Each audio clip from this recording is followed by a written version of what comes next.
Welcome to another episode of the Fantasy Basketball PH podcast. Enjoy the show. Fantasy Basketball PH. Put your money where your mouth is. At ibang talakayan kaya tara halika. Fantasy Basketball PH ang bida. Fantasy Basketball PH. Ang numero unong basketball patasya ng Pinas. Fantasy Basketball PH. Dito mapag-uusapan mga ballers na likas. Fantasy Basketball PH. Put your money where your mouth is. Iba't ibang talakayan kaya tara halika. Fantasy Basketball PH ang bida. Ang pahina na ito'y magsisilbing daungan sa mga hilig na ang basketball ay mapag-usapan. Kasama si Papi Ro, madami kang matututunan gaya ng strategy, analysis sa kaganapan. Pag-uusapan ang DFS, roto head to head, buy low, sell high, add, draft and trade, magic puno at iba pang transaction sa laro. Lahat dito'y tatalakayin kayo, wag na lumayo. Bida dito yung mga player na magaling kumamada, mala Nikola Jokic at Victor Wembanyama. Yung mga hustle na player like Russell and Dillon at iba pa ay dito natin pwedeng makasyon. Let's talk about NPBL, UAAP and PBA together with NCAA and NBA. At sa lahat ng mga nangungopya ka ng literal, sa aking mga content di rin kayo magtatag. Okay, welcome to the Fantasy Basketball PH podcast, your Filipino brand of fantasy basketball. Ang numero unong fantasy basketball podcast ng Pinas. At bago natin umpisahan ang ating episode, big shout out to one of the new projects and business of our good friend Yano Remulla, Gacha Hits PH. So, sa mga mahilig dyan box break, mahilig sa mga iba't ibang collectible cards. So you have NBA, you have One Piece, Pokemon, at kung ano-ano pa. If you want to collect it, they gotcha. So ito yung Gacha Hits PH. Just check it out. Marami silang mga solid na hits recently. Bago pa lang sila nagpo-post ng mga live nila. And they're also available at TikTok. So check nyo yan. Available din sila sa Facebook. Search nyo lang Gacha Hits PH. So Gacha is spelled as G-A-C-H-A. And then Hits PH. So search nyo yan mga papi. And supportahan natin yung mga local hobby business ng mga tropa natin. Aight.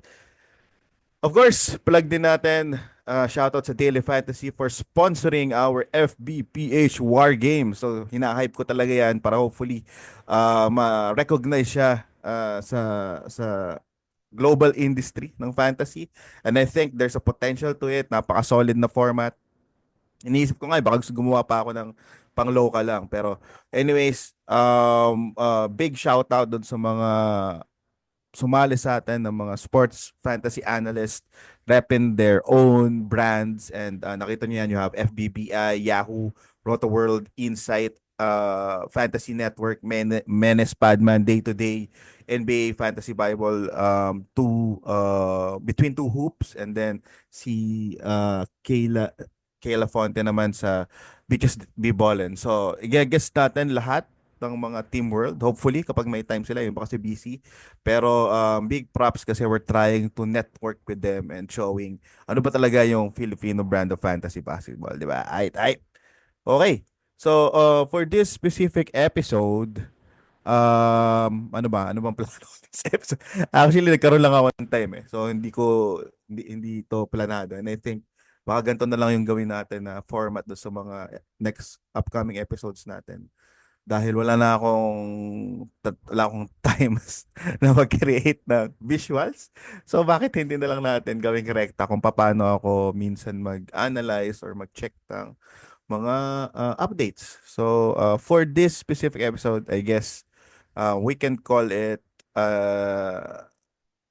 checking what is up sa preseason. So, ano ba yung mga notable na updates sa preseason. Hindi na natin isasama siguro yung mga injuries and all kasi natatakal naman natin yung sa post. So, yung mga hindi lang natin nakaka-capture or kung na-capture man natin, yung kailangan nating i-highlight. So, check na lang natin yung mga games in the past couple of days dito sa preseason. So, ako personally, hindi naman ako sobrang nag-check sa preseason that sways my judgment dun sa mga players prior to actual season, especially on the fantasy basketball perspective. Pero may guide siya eh. There's marami tayong matututunan most of the time kung ano yung mga adjustment and ano yung condition ng mga players during preseason. So, tingnan natin kung may makaka-capture tayo dito. So, yung New Zealand Breakers kinalaban tong Utah Jazz nung over the weekend to. Ah, yung winners sa losers, din na natin i-highlight yan. At least healthy sila at nakapaglaro and masaya na nagagamit na nabibigyan ng playing time yung ibang mga players na hindi basta-basta nagagamit. So, that's it for that. Hindi na natin papakalman yun. Ang basahin na lang natin is yung mga usual na hindi napapansin ng ibang mga fans just because we're looking at it on a fantasy basketball perspective na baka sakaling may impact to dun sa mga potential upside or even staple players na pinipick natin sa mga drafts. So, dito sa Utah Jazz siguro it's all about validating yung lineup nila. So, it's been quite some time na plano daw nilang i-trade si John Collins. And not only John Collins, could be someone like Jordan Clarkson, kabayan Jordan Clarkson. And then, hindi din naman safe sina Sexton kasi sina Marka. Well, si Marka hindi siya mate-trade at least for this season, for the next 6 months.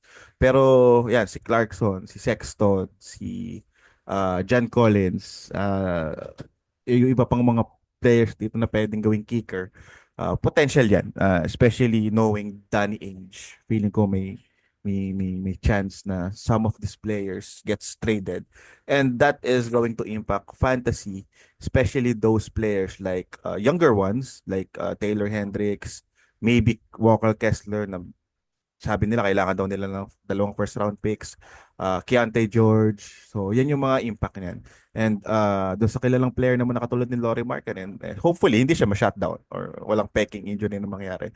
Pero going back to the main point about the starting rotation and the starting lineup, nag-start si Taylor Hendricks over John Collins. So, that's something to watch out. Maybe this is just a preseason. Kasi syempre, isang purpose yan is tine-check nila kung nag-work ba yung current nilang lineup. Wala naman silang pakialam sa fantasy. Technically, we're here to just analyze and, and interpret and, comprehend kung ano yung magiging impact niyan sa fantasy basketball na mahal nating lahat. So, up for Taylor Hendricks, I guess. Feeling ko mas nagiging confident na ako to draft him. Still an upside pick for me. Hindi ko naman siya i-reach. Nasa listahan ko talaga si Taylor Hendricks. Yung sa mga lagi kong nakakamak, yung mga initial mock sa initial draft ko, halos lagi siya yung last pick ko pag may draft kami. Pero yun nga, feeling ko mahirap na rin siyang kunin ngayon, Pip. Marami nang sumusubaybay kay Taylor Hendricks. Hindi ko siya maangat sa draft board ko just because hindi pa clear yung path. So, there's a good chance na start of the season, hindi bigla siya makakuha ng malaking minutes. And, potentially, kung i-reach mo siya, masasayang yung value. Mag-end up, baka i-drop nyo pa yan. So, yun. So, ako, medyo conservative pa rin ako in picking Tyler Hendricks. For me, is still a flyer pick sa dulo. But let's see. Kasi yun nga, nag-start dito si John Collins. And John Collins, on the other hand, unless value pick na siya, nag-slide siya, hindi ko na siya masyado tina-target. Siguro if there's a build na natatarget ko siya, yun yung mga build na kailangan ko ng forward that gives me good percentages. So, yun. Other than that, hindi ko na siya nagiging target. Keontae George, feeling ko regardless kung may matrade o wala, siya na yung primary point guard dito. That goes as well with Sexton. Si Kessler, yung medyo kailangan natin subaybayan. Good to see he's getting more minutes. Wala pa rin naman kapalitan talaga sa center position. I doubt na bibigyan nila ng malaking minutes si Drew Eubanks. I don't know, maybe it's going to be John Collins na mag-start ng center sa kanila kasabay ni Taylor Hendricks, but I kind of like doubt that. So, validating lang kung ano yung rotation nitong Utah Jazz. So, alam ko naglaro ulit sila nung isang araw so check natin yun. Ano pa ba yung mga naging games dito? Timberwolves at Lakers, October 5 pa pala to, no? 5 days ago. Okay, so starter nila ng mini si Jayton McDaniels, Gobert, Nasrid, Mike Conley, Donte DiVincenzo. Hindi kasi naglaro dito si Ant-Man. Sino pa ba hindi naglaro dito? Mayroong ilang mga hindi naglaro dito. So, don't trade into that na starter si Donte DiVincenzo. Pero, ewan ko, siguro some point in this season, baka mag-start din siya just because of maybe mix and match or matchup purposes. Ang gusto ko lang ipunta kay Dante DiVincenzo, kaya siya umalis ng New York Knicks kasi gusto daw niya ng bigger minutes and bigger role. And when Mikal was acquired by New York Knicks, that's not gonna happen. That's for sure. Then medyo, hindi naman sobrang siksikan kasi hindi din ganun kalalim ang New York Knicks, to be honest. Though they were deeper before, bago yung trade. Si Dante DiVincenzo would have come off the bench with Josh Hart and maybe Miles McBride. So, competition is there, and knowing Tibbs na talagang medyo maikli lang yung PC niya pagdating sa rotation, talagang binubuo siya kadalasan yung minutes sa mga starters niya. Maybe doon nagkaroon ng pushback ito si Dante. And that is part of the deal that went to the Minnesota Timberwolves. I'm assuming na kasama yun sa agreement. And I'm expecting bigger things from Dante DiVincenzo. Not bigger in a sense na bobomba siya. It's more of like bigger in comparison dun sa supposedly down year niya. Kasi nga na ma-delegate sana siya ng bench role and more of like a supporting cast. So the fact that na-move na siya sa Minnesota, then there's a little bit more upside compared dun sa sitwasyon niya doon sa New York Knicks. So that's my point when I say a little bit bigger nung na-move siya dito. But that's a little bit bad naman. Ang dami kong a little bit no. Medyo bad naman siya kay Conley saka dito kay Rob Dillingham. Not necessarily inanak sila ni Dante DiVincenzo kaso nawala yung upside eh. Minsan kasi sa fantasy, well, even in reality, tinitingnan din kasi natin yung upside eh. So when I say upside, meron kayong floor o yung expectation sa inyo na kaya nyo i-provide.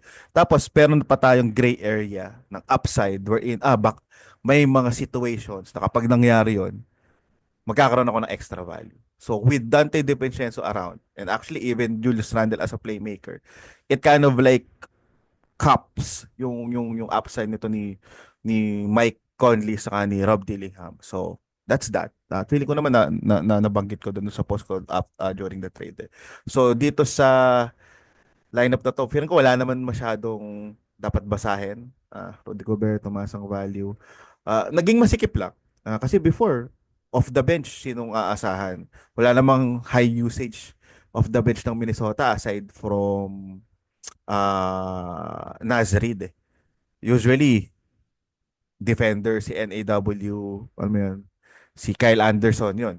May konting usage, pero they have certain specific roles. Now, it's not only gonna be Naz Reid who's getting usage off the bench, it's also going to be Dante DiVincenzo. So, pretty interesting. Definitely may impactan dyan. I don't know. I was expecting na this is going to be a good year for Jaden McDaniels na hopefully yung nagagawa niya in reality in terms of defending the opponent's best player mag-translate na yun more dito sa fantasy kasi he might get more usage, 'di ba? Kaso hindi. Nung nawala si Kyle Anderson at sino pa ba yung nawala sa class? Jordan McLaughlin. May kapalit naman si Dante DiVincenzo tapos isang playmaker forward na si Julius Randle.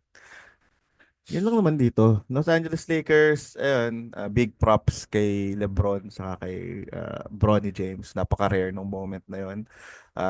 I-cherish natin yan. Alam mo yun, kung ano man ang take nyo dyan, kanya-kanya naman take yan. Ang punto ko lang is, this is an amazing moment, especially dun sa mga tatay. Alam niyo yung value na to share something with your son. Pero, kanya-kanyang take. After this, abangan na natin si Bronny James sa G League. Kagandahan nun, magdadala ng fans at malalagay sa mainstream media yung G League just because of Bronny playing within the league. So, actually solid pa rin.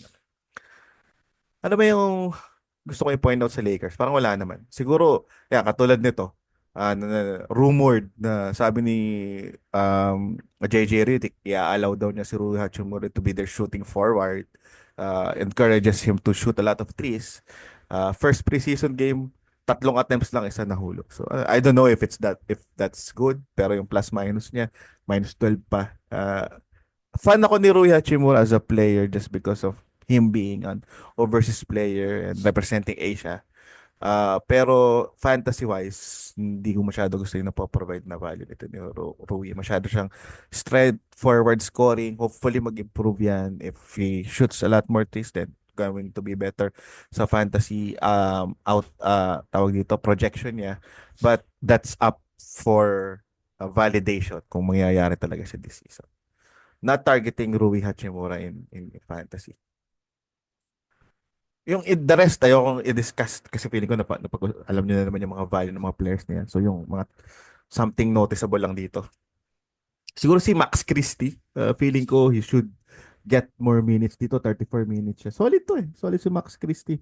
Kapatid doon nung nasa Clippers na si Cam Christie ba yung andon? Na ang picture sa fantasy baseball player. Pero ayun, yun lang. Props pala ay Gabe Vincent, mga healthy na siya.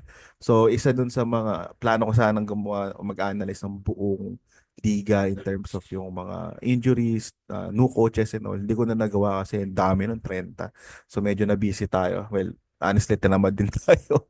Pero isa sa mga notes ko doon is paano kung magustuhan ni JJ Redick si Gabe Vincent. So, ano yung magiging impact nito sa rotation. Kasi minus 2 to 3 minutes yun kay I don't know, Austin Reeves saka kay D'Lo. So, kung kanina man babawasin yun. So, medyo madiding yung value niya. Pero, I was about to analyze that day lang natuloy. Madami naman nag-analyze. Makisakay na lang tayo doon. Minsan kasi pag paulit-ulit yung mga topics, pag nakikita ko, yung mga main guys natin, sila Josh Lloyd, Dan Besbry, shoutout pala doon sa mga tropa natin na yon. At iba pang mga fantasy sites and podcast and YouTube channels na pag paulit-ulit na nadi-discuss. Minsan tinatamad na ako i-discuss kasi feeling ko lahat naman tayo nakikita yun. Especially kung matagal ka na naglalaro ng fantasy. So, I am trying to offer something different and something new. Kaso kakaisip ko, hindi tayo tuloy nakakapaglabas ng, ng episode. Anyways, ito na nga. I-freestyle na lang natin lahat. Golden State Warriors, wala naman. Feeling ko wala naman malaking changes. This is the expected lineup. Pretty interesting na si TJD yung nag-start. I'm not sure kung siya yung lagi mag-start.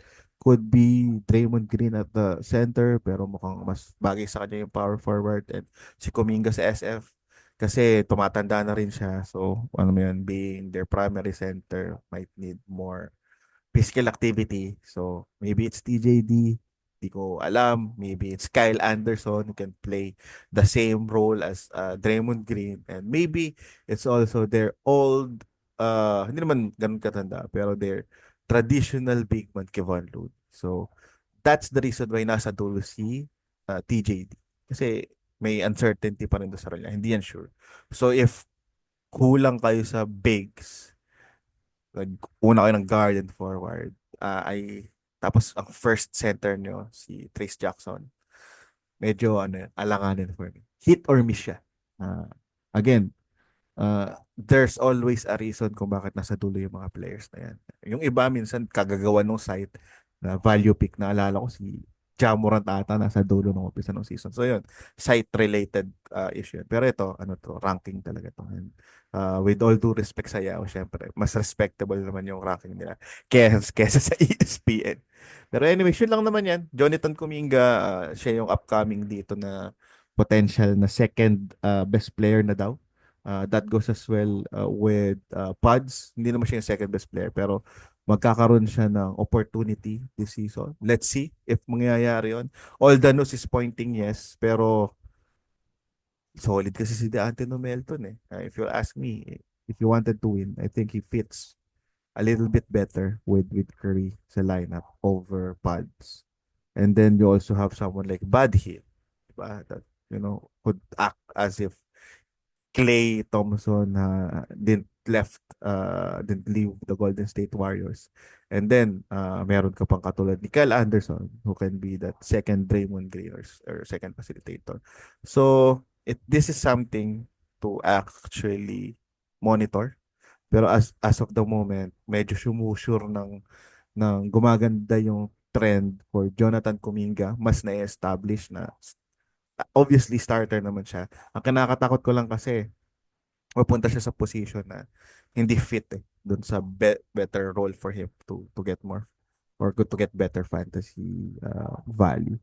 TJD again, good sign to, pero I think this is more of like a matchup issue. Match-up strategy pala. Kasi kung big man talaga yan, or closing minutes, minsan mas nabibigyan ng playing time sa Kevon Looney. Clippers. Wow, starter nila si Dan, starter nila si Powell. Let's see kung mag-stick si Powell dito. Trending up na rin naman talaga si Powell eh. So, I guess this establishes the fit and that role for the LA Clippers. Uh, James Harden and Zubac trending up and umangat na rin sa draft boards yan. Players to target sa Clippers. Other than that, shaky pa din. Hindi ko masabi na si KPJ may path to minutes na talaga. Hindi ko masabi na si Bones Highland yun. Hindi ko din masabi na mas magkakaroon ng playing time si Mo Bamba. So lahat ng yun up in the air pa. So far, starting lineup. Hindi ko sure kung si Dan din yung mag-start dito. Si Terrence Mann, hindi din pa dito nabibigyan ng big minutes. But yung mga main guys dito, I think Zubac, Harden, Powell, Derek Jones Jr., yes, pero feeling ko deep league lang kasi hindi not known to contribute in fantasy. Pero I think he's going to be rosterable just because he's gonna get more minutes. Terrence Mann din, kaso yun nga, hindi ko alam kung ano ba talagang role niya. Scorer ba siya? Defender ba siya? A little bit of everything. Kaso yung a little bit of everything niya, hindi naman nagtatranslate to fantasy most of the time. Denver Nuggets, ang highlight lang dito is, of course, validating Chris Brown to be a starter. Ito na nga. And ito, Julian Strother. Tama ba? Julian yung pangalan niya. Basta itong si Strother, 29 minutes. Someone to watch out. Could be, feeling ko yan eh. Si Strother, si Braun, saka si, sino pa nga ba yung isa na lang? Saka si Watson. So yan yung option sa wing na pwedeng humalili kay KCP na talagang diniin na organization na feeling nila is enough. So let's see if they're right. But at least in this lineup, nabigyan ng malaking minutes yung dalawa, si Strother sa si Brown.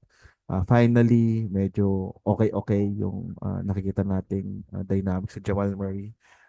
Medyo nag-trend down siya just because yung performance niya recently sa playoffs saka dun sa Canada. But I still think he's a good option in fantasy. Wag lang i-reach at the right value. Okay pa rin naman yan.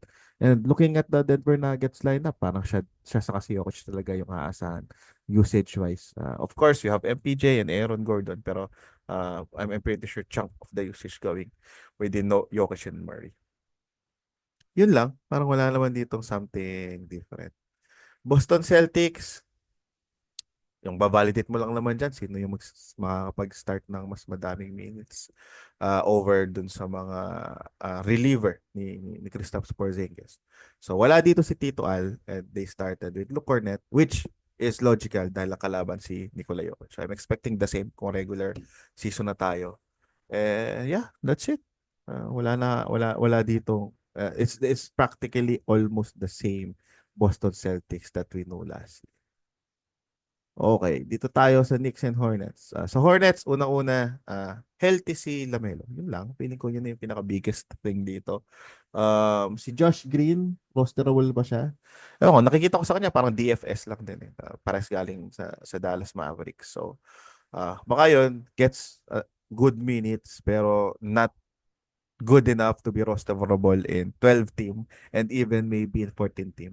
Pero yung 16 down, maybe borderline consideration. Pag 20 team yan, ako consider mo na ito. Wala si Mark Williams, so Nick Richards started, good stats, good percentage, meron 3 blocks. So yeah, he's an option. Take note lang hindi natin sure, hindi kasi sobrang ganun ka-clear kung ano talaga yung health ni Mark Williams. They're saying they're optimistic. So if they take their word, I think magiging magkakaroon pa rin ng rotation si Nick Richards. Pero don't expect that, katulad last year na totally kanya talaga yung stats, hindi makapaglaro si Mark Williams. What else? Brandon Miller, good shooting. So that's a nice improvement kay Brandon Miller if he continues to consistently knock down threes.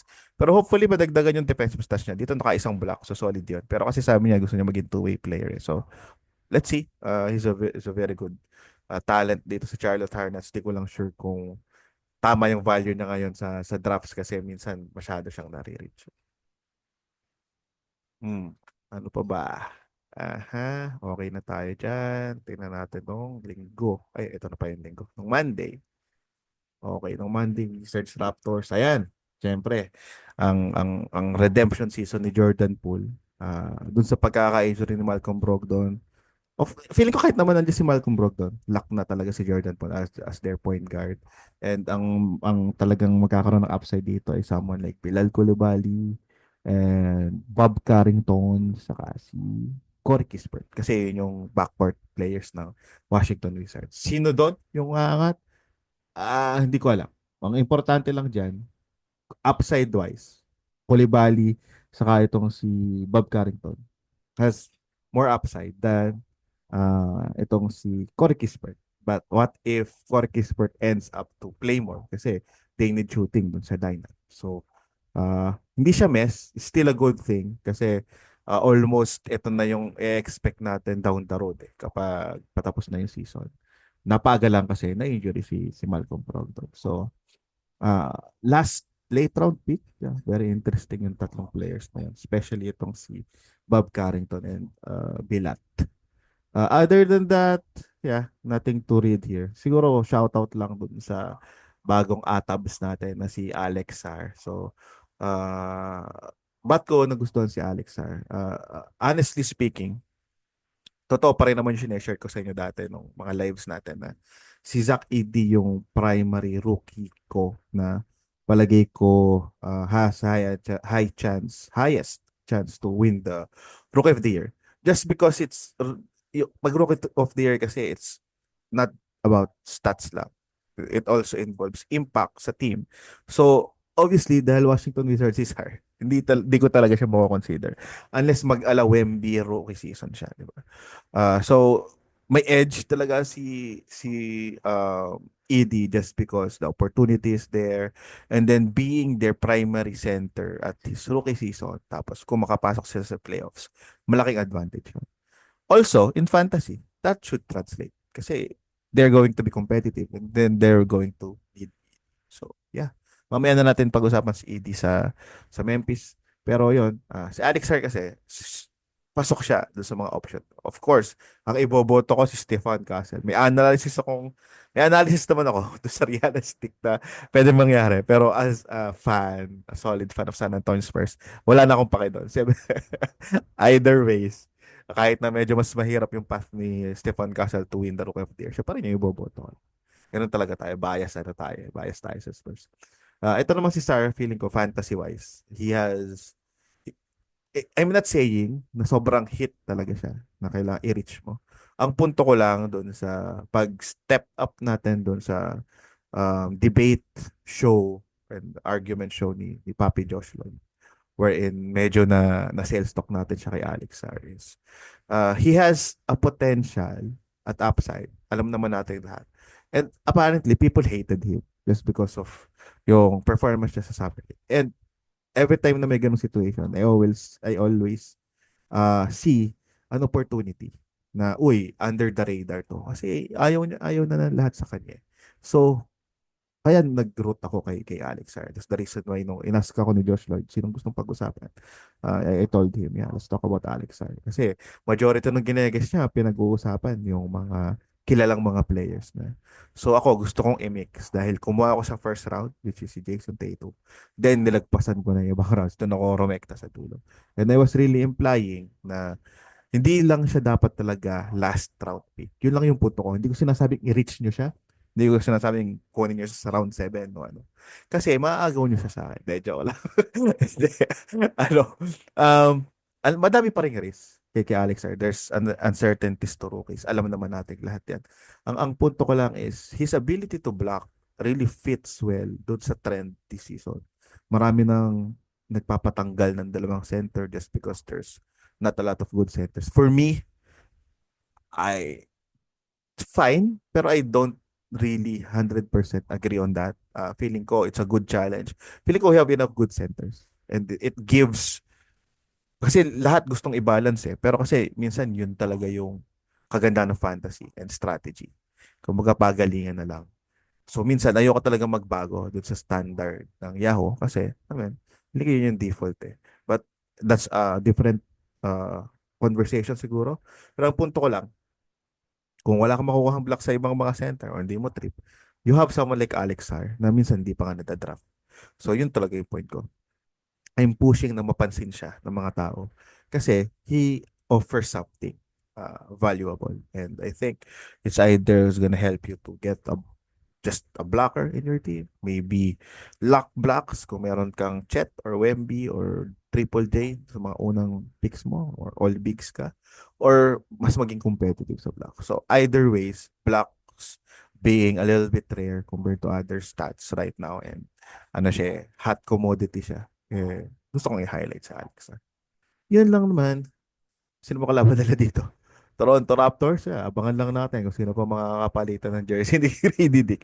And then siguro ang gusto ko lang ipunto dito, not dissing the Toronto Raptors fan base, just reading between the lines, yung statement ni Jakob Poeltl. So ako, natatakot talaga, hindi naman natatakot, concerned ako na feeling ko isa ang Toronto Raptors na magtatak just because ang East kasi parang ang nangyari strong yung upper half, tapos weak yung lower half.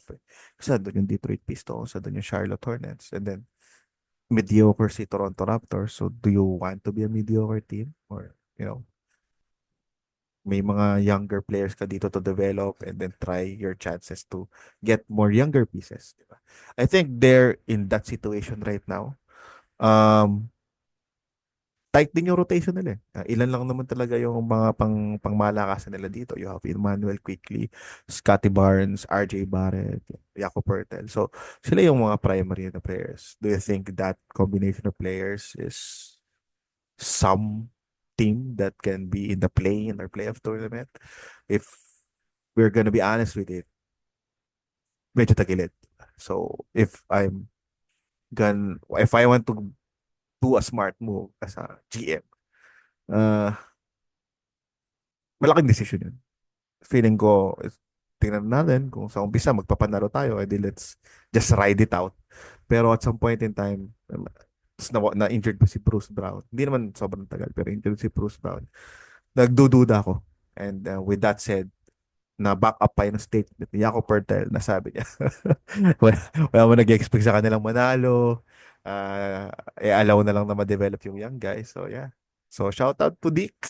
Baka sakali magkaroon ng opportunity itong si Dick. Kagandahan kasi ni Grady Dick, hindi man ganun ka-fantasy friendly yung laro niya. He should be up for good minutes. Mag-tank man sila o hindi. So, yeah. Milwaukee Bucks, ano ba yan? Injury na naman, injury pa ata si Gary Trent Jr. No?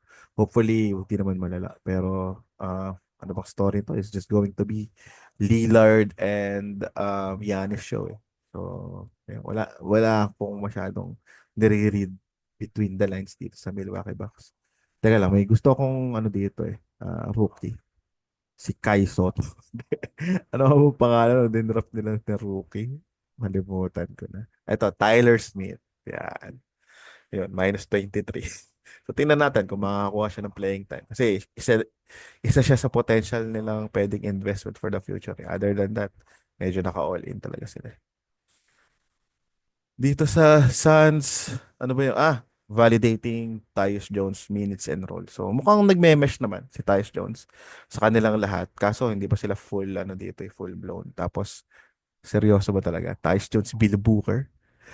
Are we confident on that lineup? So, of course, si Mason Plumlee, papalitan to ni Yusuf Nurkic. Si Yusuf Nurkic, inaabangan ko kung madami talaga siyang i-attempt na tres kaso injury pa siya. Pero, yeah. Wow, Frank the Tank in the house. Shout out to Frank the Tank. Naglalaro na pala siya ulit. I just think someone like Royce O'Neal, Josh Okogie, even itong si Ryan Dunn, could be in the mix sa rotation kasi nga they offer good defense na pwedeng pang combination dun sa mga legit scorers ng Phoenix Suns. Solid si Iguodaro, no? Napaka okay nung motor niya, saka napaka-active niya. So, yan. Meron pa tayong Grayson Allen na medyo chubby this season. Wala naman masyadong dapat basahin dun sa Suns and Lakers. Napag-usapan na naman natin yung Lakers kanina. Orlando Magic. Sobrang catchy ng sound na yun. Alam mo, kailangan i-validate natin kay Orlando Magic. Center position lang naman eh. Binayadan nila si Wendell Carter Jr. He actually got 20 minutes here. So, yan. Hindi ko din napansin kung si Jonathan Isaac ba played center minutes dito sa 9 minutes na nilaro niya. Pero, yun yung inaabangan ko dun eh, kay Jonathan Isaac if he eventually be in the mix sa center rotation. New Orleans Pelicans, it's gonna be the first time na si Zion makakuha ng legit na point guard. So that alone is a good indicator for Zion and DeJounte Murray. Yung kawalan lang talaga ni TM3, yung masakit kasi they badly need some shooter. So I'm assuming CJ Max sticks in the lineup m- like most of the time and probably get some boost in minutes. Pero posible kasi siyang mag-come off the bench eh. Ano mo, feeling ko you have to put Herb Jones dito kapag maglalaro si Brandon Ingram. And I think mas ma-pride si Brandon Ingram over kay CJ Mack. And business-wise, it does make sense kasi yun nga, if plan lang i-trade si Brandon Ingram, then they should allow him to, establish and hopefully iangat pa yung value niya as a trade piece. Pero what else? Starting center, umpisa pa lang sinabi ko na to. First mock namin ni na Josh Lloyd, kinontra ko agad siya. So nung nag-Matkovic siya, nag-Daniel Tyus naman. So yun, I still firmly believe that Daniel Tyus is going to be their starting center. Should get around 25 minutes, give or take, with the New Orleans Pelicans. I've been drafting him sa mga deeper leagues as may last center. So, yeah, Daniel Tyus tayo. Sa akin din yung 25 minutes. And then, binigyan ng chance si Matkovic at si Misi. Mas madaming minutes si Matkovic, si Misi dito. Madami din atang fall to 5 falls agad si Misi.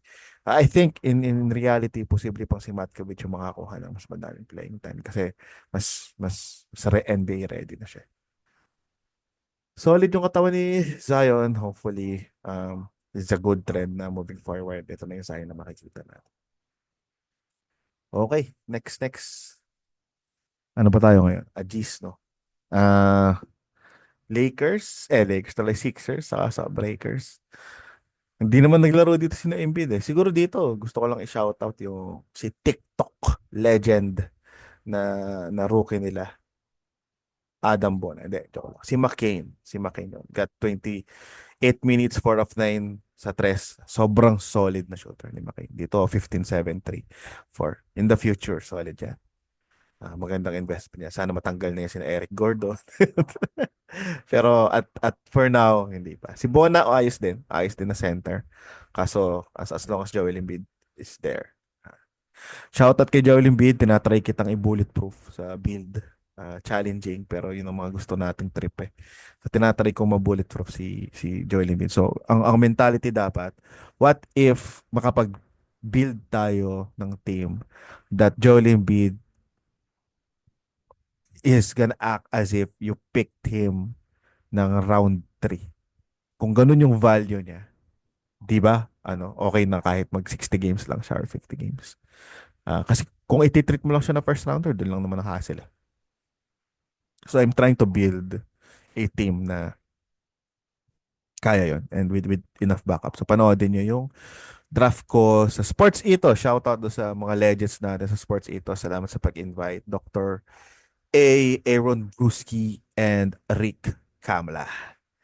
Memphis Grizzlies versus Dallas Mavericks. Ano ba ang masasabi natin sa Memphis? Ayun, si Zach Edey kanina. So dito meron siyang 6, 7, and 1. Tapos may 1 steal pa siya. Good field goal percentage. Walang attempt sa free throw. Very good motor. Namaya talaga siya. Pero yun, sabi ko nga doon sa post ko, there could be a scenario or a multiverse in the world wherein Brandon Clark actually gets a timeshare with Zach Edey just because he fits better dun sa fast-paced, up-tempo style of Memphis Grizzlies. But then again, I still think Zach Edey is a value. I think half-court setup or half-court plays mas may value at mas magiging okay yung dynamics ng Memphis kung ano si Zach Edey. Pero as a whole, and maybe depending on the matchup, I see some potential in Brandon Clark and even itong si Jake, hindi pala si Jake Laravia, si Santi Aldama being in the mix. Wala pa rin pala dito si Triple J, so that's something to take note of. Merong injury scare si Ja Morant, and ayun, shout out kay Desmond Bain na lagi na lang nagsaslide. Ewan ko ba kung bakit nagslide si Desmond Bain. He needs some love. Uy, Dallas Mavericks, hindi ko na nabanggit. Ano ba yung babanggitin natin kay Dallas Mavericks? Well, masaya ako sa Dallas Mavericks in reality. In fantasy, hindi ako masyado nag-expect kay Klay Thompson. Ang feeling ko lang ma-redeem niya yung sarili niya pero not to the point na almost 20 points scoring. Siguro yun. If there's someone that I'm looking at the Dallas Mavericks, it could be the Lively Gafford timeshare. It's going to be a timeshare. That's for sure. Kasi may solid parehas eh. It's a good problem in reality. It's not so good sa fantasy. Pero as long as hindi mo naman i-reach yung dalawang big man na yan, edi okay. And also considering na hindi kagandahan ang schedule ng Dallas Mavericks. Thunders, wala palang S. No? Thunder versus Spurs. Grabe yung dakdak ni Stefan Castle. Shoutout sa Atabs natin. Unahin na natin yung bataan natin. Huwag natin pakalman yung okay. So, eto, nabanggit ko to, di ba? Kung naalala nyo sa last live natin, isa sa mga paborito kong hindi pansin sa fantasy. Not saying na pipick upin ko siya or ipupush ko siya sa inyo. Sabi ko lang naman paborito ko. Ito si Julian Champagny kasi stat stuffer siya. He is a quality glue guy. So dito, 22 points, 7 rebounds, 1 assist, 1 steal. Tapos 6 out of 13 na tres. Grabe. So that is the Devin Vassell role. So imagine creating a team na parang may mga replica ka na almost hindi yung same value yung binibigay mo even your rotating players. But yeah, Julian Champagny. Siguro sa deep league, malalim na malalim. Pero nagdududa pa rin ako kung makakakuha siya ng playing time. I think sa kawalan ni Devin Vassell, it could be Keldon Johnson, Stephon Castle, and Harrison Barnes taking the chunk of the minutes and usage from Devin Vassell. And then yun, siguro, additional lang 1 to 2 minutes ka na Julian Champagny, ka na Malakay Branham, kay Blake Wesley. So, yun naman yung usual na rotation nila. Trey Jones, hindi naglaro si CP3, pero I don't like Trey Jones this year. Okay, ang paboritong i-reach ng lahat, Chet Holmgren. Ngayon si J-Dub. Ba't kaya Jal? No? Jal Williams yung nakalagay dito. Ito, nare-reach na rin to ng konti. Si J-Dub, which for me is karapat-dapat naman. Naglaro na si Andrew Wiggins. Sabi nila magkakaroon na ng highest usage, higher usage this year. Hopefully, nakabawi-bawi na siya sa mental health and out of the court issues ni Andrew Wiggins, and that actually is going to help him not only retain but bounce back next year. Pero yun yung nagpapakomplika. Andrew Wiggins tuloy. Aaron Wiggins pala to. So, mali pala ako. Ang kinikwento ko pala ay si Andrew Wiggins ng Golden State. Si Aaron Wiggins to kasi nga hindi naglaro siya na SGA. So, short rotation, erase. Mali pala. Naantok na ata ako. So, ito si Aaron Wiggins talaga, off the bench, fire starter siya. Pero I don't think this is gonna happen in regular season. Rotation, pasok siya. Fantasy, depende. Knock on the wood, sana naman walang ma-injury. Pero DFS lang, siguro, pwede. Pero yung season long, I doubt na magkakabali yung mga yan. That's it. Alex Caruso, 17 minutes. Merong isang steal, merong isang block, merong 5 assists. Ano pang i-reklamo doon? Hartenstein, 4.7 assists, 8 rebounds, 1 steal, 1 block. Imba. Quality.